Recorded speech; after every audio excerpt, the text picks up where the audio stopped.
अस्सलाम वालेकुम, मैं अली रज़ा और आज हम बात करेंगे इल्म माशियात के बारे में। यानी दौलत का इल्म क्या होता है, लोग कैसे दर्जा बदर्जा अमीर तर होते हैं और गरीब क्यों इसी सर्कल में घूमते रहते हैं। आइए देखते हैं इस वीडियो में। और आज हम बात करेंगे तारुफ़ माशियात यानी दौलत के इल्म के बारे में। तो सबसे पहले जो है माशियात का मफ़हूम देखते हैं। तो माशियात जो है ये एक यूनानी ज़ुबान का लफ्ज़ है जो इकोनोमोस है, जिसका मतलब हाउस होल्ड मैनेजमेंट है। इब्तदाई दौर में माशियात का इल्म निजी इंतज़ाम व इंसराम पर मुश्तमिल था, जिसमें इंसान अपनी लातादाद ख्वाहिशात को महदूद ज़राए से पूरे करने की कोशिश करता था और यही जो है इंसान को माशी मसला पेश आता है। अब माशियात की बात करें तो इंसान की बहुत ज़्यादा ख्वाहिशात होती हैं जिनको पूरा करने के लिए वो सारी ज़िंदगी तगो-दो में रहता है, काम करता है। तो वो ख्वाहिशात जो हैं उनको महदूद ज़राए से पूरा करना ही माशियात का हसूल होता है और यही सब्जेक्ट मैटर ऑफ इकनॉमिक्स है। अब हम बात करते हैं कि माशियात के कितने जुज़ हैं। तो माशियात के बेसिकली दो ब्रांचेज़ हैं, दो शाखें हैं। सबसे पहले माइक्रो इकनॉमिक्स, जिसमें हम मईशत के छोटे छोटे और अलग अलग हिस्सों का मुताला करते हैं। लेकिन जो कुलियाती माशियात होती है मैक्रो इकनॉमिक्स, उसमें हम माशियात का जो माशी निज़ाम होता है माशियात में, उसका मजमूई तौर पर जायज़ा लेते हैं। जैसे छोटी छोटी इकाइयों की बजाय कुल्ली तौर पर बड़े बड़े मजमूओं के बाहमी रबत का मुताला करते हैं। मसलन एक शख्स की आमदनी जो है वो माइक्रो इकनॉमिक्स में आएगी और अगर हम बात करें पूरे मुल्क की आमदनी की तो वो आएगी आपकी मैक्रो इकनॉमिक्स में। इसी तरह एक शख्स की बेरोज़गारी जो है वो माइक्रो इकनॉमिक्स में उसकी स्टडी की जाएगी और अगर हम मुल्की बेरोज़गारी की बात करें अनएम्प्लॉयमेंट की तो वो आपकी आएगी मैक्रो इकनॉमिक्स में। इल्म माशियात की आजकल के तरक्की याफ्ता दौर में बहुत अहमियत है। इंसान इनफरादी और कौमी सतह पर इस मज़मून के ज़रूरी असूलों और नज़रियात को अपनाकर तरक्की की मनाजिल तय कर सकता है। अब हम बात करते हैं माशियात की तारीफ़ के बारे में। मुख्तलिफ जो मईशतदान हैं उन्होंने माशियात की जो तारीफ़ है वो मुख्तलिफ अंदाज में की है। जैसे आदम स्मिथ, जिसे माशियात का बानी भी तस्वुर किया जाता है, उसने माशियात को दौलत का इल्म करार दिया। उसके मुताबिक economics is a science of wealth, यानी माशियात दौलत का इल्म है। और साथ ही आदम स्मिथ की जो किताब है an inquiry into the nature and causes of wealth of nations, अक़वाम की दौलत की नौइयत और वजूहात पर तहकीक, दरअसल ये एक तहकीकाती मकाला है जो इसने 1776 में लिखा। इस मकाले में इसने माशियात की तारीफ़ कुछ यूँ अंदाज में की है। माशियात एक ऐसा इल्म है जो पैदाइश दौलत, सर्फ़ दौलत, तकसीम दौलत और तबादला दौलत पर बहस करता है। मेरी मुराद ये 4 आमलीन पैदाइश हैं जिनकी बदौलत पैसे को जनरेट किया जाता है, पैसा कमाया जाता है। सबसे पहला जो आमले पैदाइश है वो पैदाइश दौलत है। 4 आमलीन पैदाइश ज़मीन, मेहनत, सरमाया और तंजीम मिलकर दौलत पैदा करते हैं और इसको पैदाइश दौलत कहते हैं। दूसरा आ जाता है हमारा सर्फ़ दौलत। ये दौलत का वो हिस्सा है जो हम ज़रूरियात ज़िंदगी पर सर्फ करते हैं। तीसरा आ जाता है तकसीम दौलत। चारों आमलीन पैदाइश के दरमियान दौलत की तकसीम होती है, जैसे कि ज़मीन को लगान दी जाती है, मेहनत को उजरत दी जाती है, सरमाए को सूद और तंजीम को मुनाफा फराहम किया जाता है। अब हमारे पास चौथा ऑप्शन आ जाता है तबादला दौलत। इससे मुराद दौलत का एक हाथ से दूसरे हाथ में मुंतकिल होना, यानी सर्कुलेशन ऑफ मनी। जब आमलीन पैदाइश इनफरादी या इज्तिमाई तौर पर माशी अमल में हिस्सा लेते हैं तो एक का सर्फ और दूसरे की आमदनी बन जाता है। इस तरह दौलत अशखास के दरमियान घूमती रहती है। इसी तरह दूसरे जो मईशतदान हैं उन्होंने भी इकनॉमिक्स की मुख्तलिफ अंदाज में तारीफ़ की है, जिनमें सबसे जामा तारीफ़ जो है वो प्रोफेसर रॉबिन्स की पेश करदा तारीफ़ है। उनके मुताबिक इल्म माशियात इंसान के उस तर्ज़ अमल का मुताला करता है जो ख्वाहिशात के बेशुमार होने और ज़राए के महदूद होने की बिना पर इख्तियार किया जाता है, जबकि ज़राए मुख्तलिफ तौर पर इस्तेमाल किए जाते हैं। In English, we can say that economics is a science which studies human behavior as a relationship between multiple ends and scarce means which have alternate uses. So according to this definition, we can say that in first option, महदूद ज़राए की आमद की मदद से बेशुमार ख्वाहिशात को पूरा करने की इंसानी कोशिश। और दूसरे पॉइंट में हम देख सकते हैं ज़राए महदूद होने की वजह से इंसान को दरपेश माशी मसला। तीसरा पॉइंट जो है उसमें बताया गया है ज़राए का मुतबादल इस्तेमाल मुमकिन होने की वजह से इंतखाब का मसला।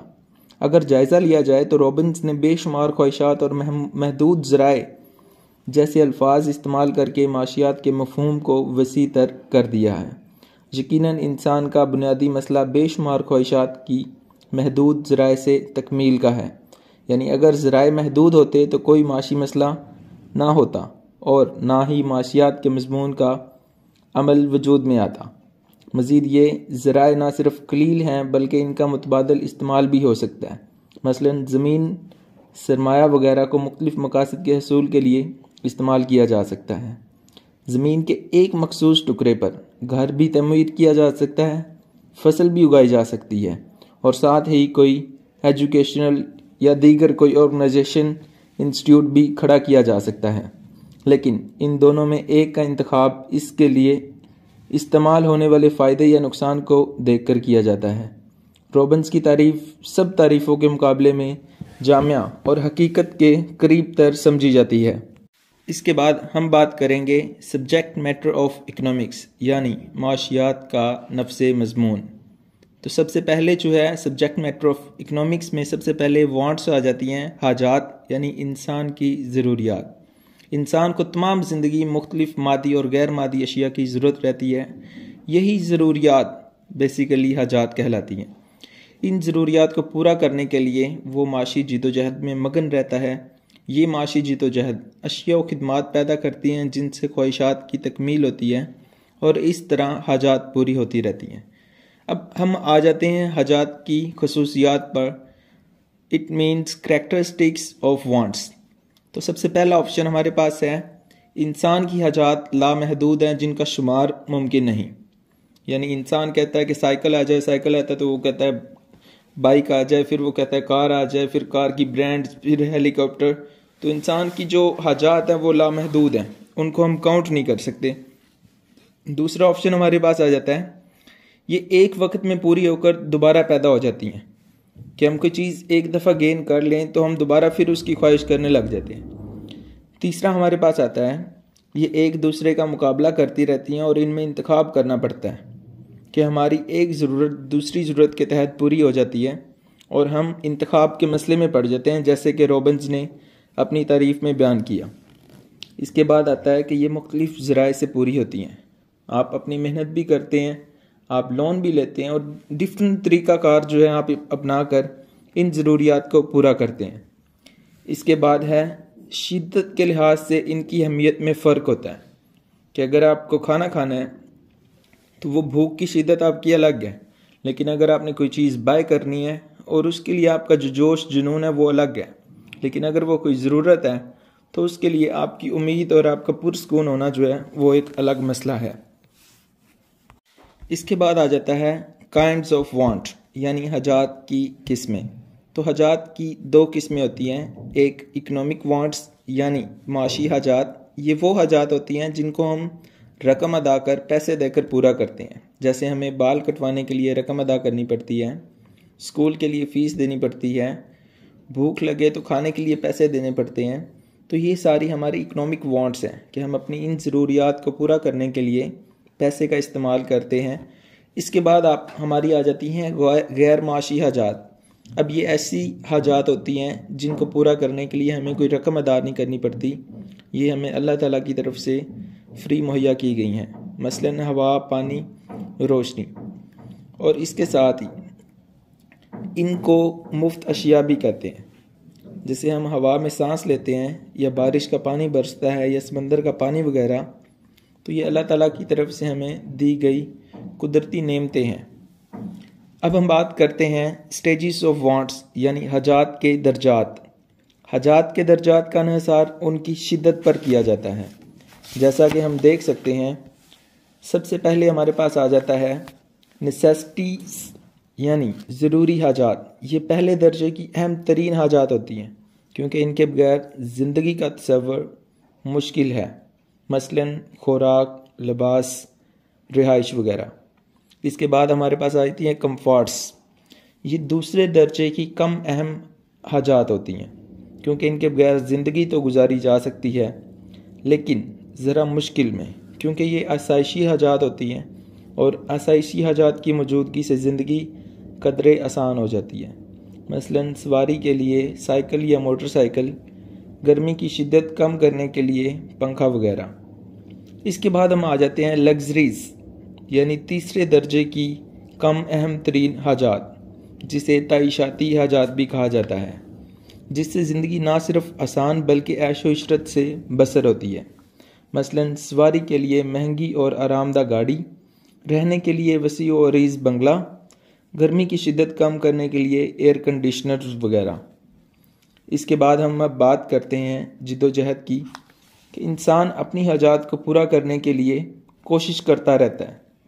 ان گنت حاجات کو پورا کرنے کے لیے ہمیں تمام زندگی مسلسل جد و جہد کرنا پڑتی ہے.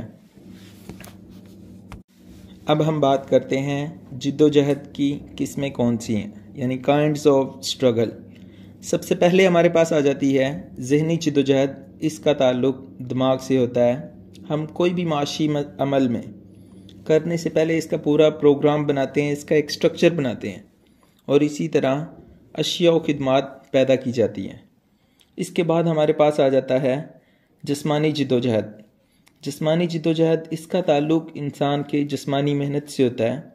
اگر تو وہ ذہنی جد و جہد کر رہا ہے تو اس نے ایجوکیشن حاصل کی، اس نے کوئی سکل سیکھی یا کچھ کیا، اس سے اپنی زندگی میں اس کو اپنا پروفیشن بنایا، پیشن بنایا اور اس سے اس نے دولت کو پیدا کرنے کے لیے کام شروع کیا. لیکن یہاں ہم بات کر رہے ہیں جسمانی جد و جہد کی، جس میں کسی شے کو پیدا کرنے کے لیے مشقت کی ضرورت ہوتی ہے. اگرچہ جد و جہد کی پیمائش نہیں ہو سکتی لیکن ہم کہہ سکتے ہیں مثال کے طور پر ناظم کا منافع یعنی organization fourth factor of production of money. اس کی جد و جہد کا نتیجہ مزدور کی اجرت اس کی جسمانی کوشش کا صلہ ہے. یعنی جسمانی طور پر آپ کوئی بھی کام کرتے ہیں، وہ کام آپ کا بیسیکلی فزیکل سٹرگل میں کنسیڈر ہوتا ہے، جسمانی جد و جہد میں. اس کے بعد ہمارے پاس آ جاتا ہے مسئلہ تسکین. اس سے میری مراد کہ انسان کوئی چیز حاصل کر کے کیسی تسکین محسوس کرتا ہے. تسکین کا احساس انتخاب کی بنیاد مہیا کرتا ہے. ایک شخص جب سیب کھانے کے بعد اسے تسلی ہو جاتی ہے تو دوسری شے کی طرف راغب ہو جاتا ہے. ہم یہاں فرض کرتے ہیں کہ صارف یعنی شے استعمال کرنے والا شخص باشعور ہے، وہ اپنی محدود آمدنی سے زیادہ تسکین کا معیار حاصل کرنے کی کوشش کرتا ہے.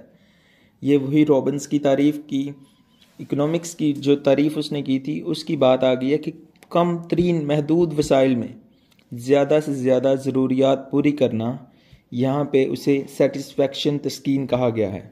یہی معیار معاشیات میں سب سے زیادہ افادہ حاصل کرنا کہلاتا ہے. اب ہم بات کرتے ہیں اشیاء و خدمات کی.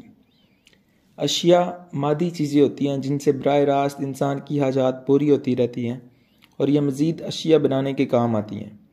اشیاء دو طرح کی ہوتی ہیں. سب سے پہلے کنزیومر گڈز یعنی اشیاء صرف. یہ وہ اشیاء ہیں جو ایک صارف یا صارفین استعمال کر کے براہ راست تسکین حاصل کرتے ہیں. ان اشیاء میں افادہ موجود ہوتا ہے. صارفین جتنی زیادہ اشیاء حاصل کرتے ہیں اتنا ہی وہ اپنے آپ کو امیر تصور کرتے ہیں. اب ہم آہستہ آہستہ بات کریں گے کہ لوگ امیر کیسے ہوتے ہیں. اچھا، اس کے بعد ہمارے پاس دوسرا آپشن ہے کیپٹل گڈز یعنی اشیاء پیداوار یا اشیاء سرمایہ. یہ اشیاء مزید پیداوار حاصل کرنے کے لیے استعمال ہوتی ہیں. ان کی طلب ماخوذ طلب کہلاتی ہے یعنی ڈرائیو وانٹس. کیونکہ اشیاء صرف کی طلب کی وجہ سے اشیاء پیداوار کی طلب ہوتی ہے. یہ کیپٹل گڈز اشیاء آجرین پروڈیوسرز گڈز بھی کہلاتی ہیں. اب اگر ہم ان کی قسمیں دیکھیں تو یہ 3 قسم کی ہوتی ہیں. سب سے پہلے خام مال، پھر نیم تیار شدہ مال، پھر تیار شدہ مال. اب اس کے بعد قلت کے اعتبار سے اشیاء کی دو قسمیں ہیں۔ مفت اشیاء، مفت اشیاء وہ ہوتی ہیں جو لامحدود ہوتی ہیں اور جو بغیر پیسے کے حاصل ہوتی ہیں، مثلا تازہ ہوا، سردیوں کی چمکتی دھوپ اور یہ سارا کچھ، ہوا اور سردیوں کی چمکتی دھوپ وغیرہ۔ اس کی وجہ یہ ہے کہ ان کو پیدا کرنے کے لیے وسائل کی ضرورت نہیں پڑتی، یہ قدرت کی عطا کردہ ہوتی ہیں۔ اس کے بعد آ جاتی ہیں اکنامک گڈس یعنی معاشی اشیاء۔ ان کی ہم پہلے بھی بات کر چکے ہیں کہ معاشی اشیاء وہ ہوتی ہیں جو محدود ہوں اور جن کو حاصل کرنے کے لیے پیسوں کی ضرورت پڑتی ہے، یعنی ان کی قیمت صفر سے زیادہ ہوتی ہے۔ ان کو پیدا کرنے کے لیے وسائل کی ضرورت ہوتی ہے جس کے اخراجات ادا کرنے پڑتے ہیں، اس لیے یہ کسی نہ کسی قیمت پر دستیاب ہوتی ہیں۔ اس کے بعد ہمارے پاس آ جاتا ہے خدمات۔ خدمات غیر مرئی اشیاء ہوتی ہیں یعنی انویزیبل گڈس، جو براہ راست لوگوں کے استعمال میں آتی ہیں، جیسے استاد کا پڑھانا، ڈاکٹر کا مریضوں کا علاج کرنا، لوگوں کا رفاع عامہ کا کام کرنا، یہ سب خدمات کہلاتی ہیں۔ خدمات ایک دوسرے کی حاجات کو پورا کرنے میں مدد دیتی ہیں۔ یہ مختلف نوعیت کی ہوتی ہیں، جیسے خدمات فنی یا غیر فنی یعنی ٹیکنیکل اینڈ نان ٹیکنیکل ہو سکتی ہیں، جیسے خاک روب کا جھاڑو دینا غیر فنی خدمت ہے، جبکہ کلرک کا دفتر میں کام کرنا فنی خدمت ہوتا ہے۔ جی تو اب ہم بات کرتے ہیں کہ لوگ امیر کیسے ہوتے ہیں۔ جب ہم یہ سارا کچھ سیکھ لیتے ہیں تو ہم کیا کرتے ہیں، سب سے پہلے کوئی جاب یا کوئی بزنس کرتے ہیں۔ اس بزنس میں یا اس جاب میں جب ہمارے پاس سیونگ ہوتی ہے، ہم اس سیونگ کو اپنے پاس محفوظ رکھتے ہیں اور اس کی ایک خاص لمٹ پہنچنے پر یعنی 2 سے 4 لاکھ جب وہ ہو جاتی ہے تو ہم اس سیونگز کی کوئی چیز لے لیتے ہیں۔ فار ایگزامپل اس کا کوئی پلاٹ لے لیا یا کسی کاروبار میں اسے انویسٹ کر دیا، تو وہ ہمارے پاس یہ جو انویسٹمنٹ آ گئی یا ہم نے اس سے جو پلاٹ خریدا ہے یا کوئی اور چیز خریدی ہے، وہ ہمارے پاس اب ایسٹ ہے۔ اب اس ایسٹس کو ہم نے محفوظ رکھا ہے اور ساتھ ہی ہماری آمدنی بھی آ رہی ہے، اس سے ہماری اور سیونگ ہو رہی ہے۔ لیکن ایک وقت جب آتا ہے وہ ہمارا ایسٹ ہمیں بینیفٹ دینے لگ جاتا ہے، تو وہ ایسٹ جو ہے دوسرے ایسٹ پیدا کرنے میں مدد دیتا ہے، یعنی 1 سے 2 پلاٹ ہو گیا، پھر 3 پلاٹ ہو گیا۔ اب وہ سارے پلاٹ سے یا گھر لیے ہوئے تو ان کا کرایہ جو ہے وہ آنا شروع ہو گیا۔ اسی طرح چھوٹے چھوٹے بزنس میں جو انویسٹمنٹس ہوتی ہیں، یہ ساری سیونگ کے نتیجے میں جو ہمیں اس کا پھل مل رہا ہوتا ہے، یہ سارے جو ایسٹس ہیں یہی ہمارے لیے پیسہ اکٹھا کرتے ہیں اور ساتھ ہماری الگ سے انکم بھی ہو رہی ہوتی ہے۔ تو اس طرح دوبارہ سیونگ کر کے دوبارہ ایسٹس بنا کر، تو اس طرح انسان جو ہے وہ امیر ہوتا ہے۔ لیکن جو غریب ہوتا ہے وہ اپنی محدود خواہشات کو پورا کرنے کے لیے مختلف وسائل استعمال کرتا ہے اور ساتھ ہی وہ سارا دن محنت کرتا ہے اور وہ سیونگ نہیں کرتا۔ جب وہ سیونگ نہیں کرتا تو وہ ایک ہی سرکل میں گھومتا رہتا ہے۔ اس کا ایک ہی سرکل میں گھومنا اور سیونگ نہ کرنا اس سے غریب رکھتا ہے۔ لیکن جو لوگ امیر ہونا چاہتے ہیں وہ اپنے ایسٹس بناتے ہیں، ان ایسٹس سے وہ پھر دوبارہ ارننگ کرتے ہیں اور وہ ارننگ ان کو امیر سے امیر تر کرتی جاتی ہے۔ جزاک اللہ، اللہ حافظ۔